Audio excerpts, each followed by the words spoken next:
Hi, in this video I'm going to show you how to turn your Windows 11 PC into a Wi-Fi hotspot. This is super useful if you want to share your internet connection with other devices like your phone or tablet. So let's start the video.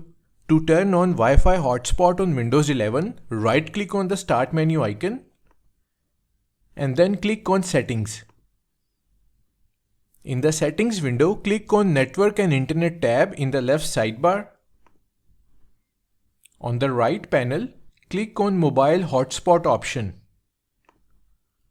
Here you will see an option to share your internet connection. Make sure it's set to Wi-Fi. Below that you can see the network name and password. If you want to change them, just click on Edit button.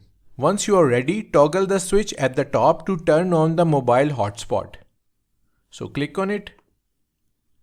So that's how to turn on Wi-Fi hotspot on Windows 11 PC. Thanks for watching.